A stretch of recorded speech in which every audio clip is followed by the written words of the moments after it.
Welcome back to Story buzz.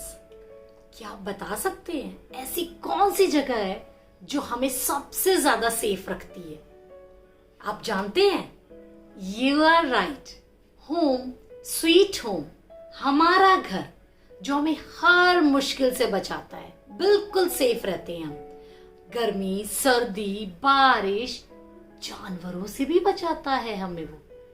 तो आज की स्टोरी में हमारे 3 पिगलेट्स यानी 3 छोटे छोटे पिग्स बताएंगे कि कौन सा घर सबसे ज्यादा स्ट्रॉन्ग है और वो हमें कैसे मुसीबतों से बचाता है। तो चलिए शुरू करें स्टोरी। एक बार की बात है, एक मम्मा पिग अपने 3 पिगलेट्स के साथ रहती थी। एक दिन वो बोली, मेरे प्यारे बच्चों, अब तुम तीनों बड़े हो गए हो और अब तुम्हें अपना काम खुद करना होगा। फिर मम्मा पिग ने उन्हें कुछ पैसे दिए और कहा कि ये लो कुछ पैसे और अपना घर अपने तरीके से बनाओ। फिर तीनों पिगलेट मम्मा पिग को छोड़कर निकल पड़े अपना घर बनाने। फिर रास्ते में उन्हें कुछ भूसा मिला तो छोटा पिगलेट बोला, मैं तो इससे ही अपना घर बनाऊंगा। इससे घर बनाना बहुत ही आसान है। तो बड़े पिगलेट ने उससे कहा कि भूसे से घर बनाना आसान है और जल्दी भी बन जाएगा, पर वह मजबूत नहीं है। पर छोटा पिगलेट नहीं माना और वह लग गया अपना भूसे वाला घर बनाने। कुछ और दूर चलकर बीच वाले पिगलेट को कुछ लकड़ियां दिखी और वह बोला कि मैं तो इन लकड़ियों से घर बनाऊंगा। लकड़ियों से बना घर ठंडा भी होता है। और बड़ा पिगलेट फिर बोला कि लकड़ियों का घर मजबूत नहीं होता। पर बीच वाला पिगलेट नहीं माना। वो बोला कि नहीं, मैं तो लकड़ियों से ही घर बनाऊंगा। और वह लग गया अपना घर बनाने। तीसरा पिगलेट बहुत ही इंटेलिजेंट था और उसने सोचा कि वह अपना घर अपने पापा की तरह ब्रिक्स यानी ईंट, सीमेंट, लोहे से बनाएगा, जो कि बहुत ही मजबूत और टिकाऊ होगा। पहले पिगलेट ने जल्दी ही अपना घर बना लिया और वह आराम करने लगा और दोनों पिगलेट्स पर हंसने लगा कि उनका घर अभी तक नहीं बना। 2 दिन के बाद बीच वाले पिगलेट का लकड़ी का घर भी बन गया और वो भी खुश हुआ कि मैंने भी अपना घर इतनी जल्दी बना लिया। और फिर वो दोनों पिगलेट्स बड़े पिगलेट पर हंसने लगे और बोले,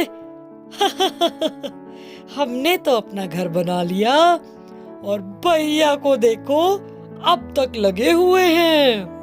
पर बड़ा पिगलेट लगा रहा अपना मजबूत घर बनाने।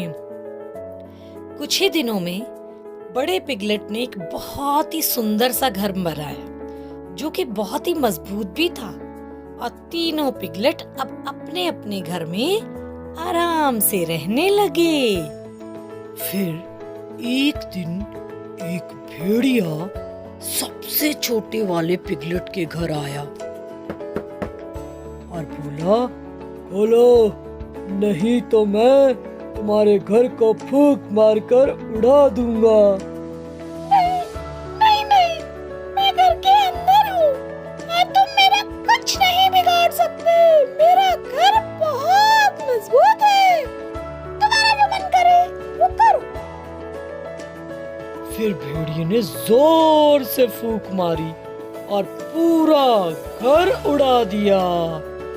ये सब देखकर अब छोटा पिगलेट डर कर जोर से भागा और बीच वाले पिगलेट के घर जा पहुंचा और पूरी बात उसने अपने भाई को बताई कि कैसे भेड़िए ने उसका घर उड़ा दिया। और पिगलेट बोला कि तुम डरो नहीं, अब हम सब साथ हैं।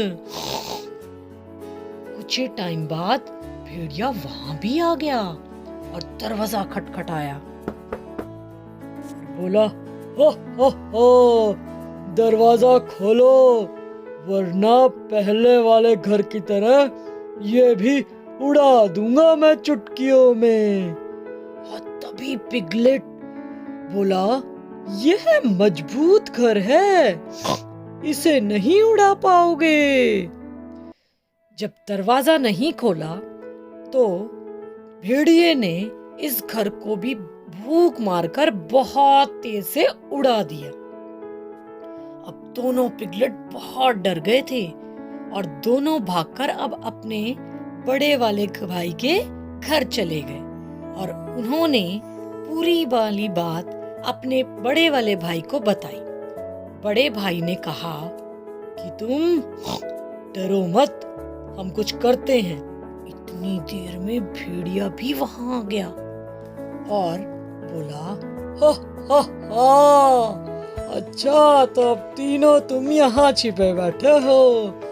तुम घर का दरवाजा खोलो, नहीं तो मैं तुम्हें इस घर के साथ ही फूंक मारकर उड़ा दूंगा और खा भी जाऊंगा।